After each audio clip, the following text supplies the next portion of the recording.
I mean, there are blood stains on the wall, creepy-ass dolls on the floor, and wheelchairs in the way wherever we go. Wheelchair. What? Wheelchair, singular, not plural. There's only one wheelchair on this floor.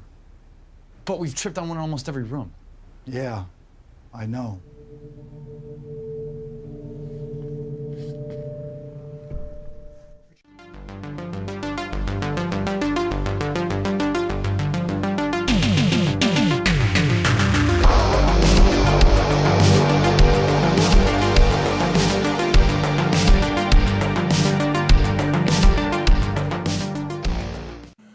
Asylum of Fear, directed by Craig Deering, who also co-wrote this with Karen Deering. This is a 2008 haunted asylum movie, as you probably would have guessed. So Asylum of Fear takes place in this kind of abandoned asylum, and it is being visited by a group of amateur paranormal investigators who kind of have heard stories about this particular asylum and its kind of rich history, shall we say. And they're joined by this kind of journalist who kind of wants to do a piece on the actual investigators themselves. So they basically do this kind of go inside the asylum, want to see if they can kind of film some supernatural goings on. And of course, as you'd probably expect in films like this, these things actually start to happen. Now, I will admit, this kind of setup I love. There's loads of these type of films, there really is. Especially the fact that there's, ghost hunters and stuff like that. There's been so many. And it's not a found footage film. This is a traditional, kind of way it's framed and everything, which maybe is a little bit of a change of pace from most of these which do tend to be found footage. But this kind of setup, although not original, is one that I personally enjoy, because I don't think there's anything scarier than kind of maybe going around and having a look at the haunted asylum. I'd personally love to do it, but yeah, it would be scary. So the setup is particularly good. And the story and the kind of the way it develops, without kind of giving any spoilers here, I do feel this actually throws in a few kind of like small twists and turns of the actual story as we find out what happened, and maybe some of the residents that were in this place at one time and how they kind of like, how that translates to our story, do actually end up in some quite kind of interesting ways, and maybe ways that you may not necessarily expect. And the other thing I kind of quite liked about this this movie is the ghosts are so overt in kind of showing themselves. Unlike a lot of these kind of movies where you'll see like, a little kind of thing happening in the background or a shadow walk past. No, these ghosts start messing with them straight away as they get in, and really kind of make no bones about it. And of course the journalist is the skeptic. He kind of doesn't believe it, thinks it's all kind of set up. But obviously as the film progresses, he can't deny what he's seeing. But what doesn't work for me, this movie is handicapped by a severe lack of budget. And because of that, you really don't get a sense of fear or scariness that you would do from a lot of its contemporaries.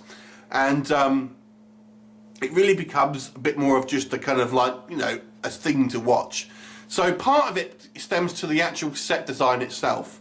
I'll start there. So the actual set design with this asylum, it looks like it doesn't look like a real like asylum, let's be honest. It kind of looks like, things have been placed on a set or in just kind of like a normal office block. It looks way too clean.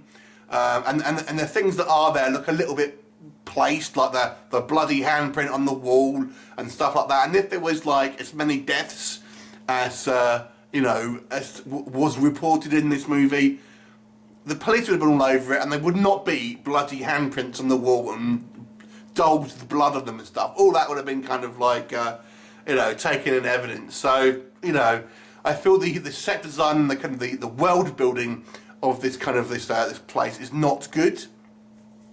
It also seems to be too well lit in a lot of places. We have our first scenes in this place take place in the day, but even in the kind of the night scenes, you don't know, it just seems a little bit too well lit and doesn't kind of give that kind of that sort of creepy ambience. And then when we do see our kind of ghosts and stuff, they really just, people standing there with kind of a bit of makeup on, and you don't really ever get a kind of an intangible feel to them. It just feels like an actor stood there and kind of and then you'll change shot and they'll be gone and stuff like that. So you never really get there's no real special effects here as such, apart from, you know, obviously things on wires and stuff like that. But that's all down to, I guess, into the budget. The acting as well, with the exception, I would say, of our main character, who I feel is probably a fairly strong actor, to be honest with you. There are some variable performances, shall we say, from some quite kind of like uncomfortable sounding dialogue reading to some, you know, so just some very just some plain bad acting. There are some okay moments here and there, I would say, as well. The only consistent one is our main character, if I'm completely honest. There are a few gore scenes here and there, but overall it kind of lends itself to a pretty forgettable horror movie at the end of the day. I love the setup of these films, and I do feel this movie does try to have a little bit of meat on its bones in regards to its story, but the actual, I mean, you just needed a little bit more money. It maybe needed a little bit of TLC on the details in this movie, because I just feel like it just doesn't seem, you don't buy into it. It just doesn't seem real to you, and you can't kind of get invested in the story and stuff like that. I also think they went way too far with this guy who's got this kind of psychic powers and is able to see like the perfect kind of like sequence of images that kind of led up to certain things. It's too much. It's too perfect. He maybe should see just a kind of like an odd flash here and there, rather than being able to watch things in HD and find out exactly what's going on. It went way too much of that kind of superpower, which is what it is. Overall, I've got to be honest, it's probably slightly below average. I feel a bit mean because I feel a lot of this issue is budgetary reasons, but if you are watching this, I feel you'd think it's a below average film, so I'm going to have to give it a 4 out of 10. Have you seen it? What did you think of it? Leave me a comment and I'll look forward to seeing you next time. Bye for now.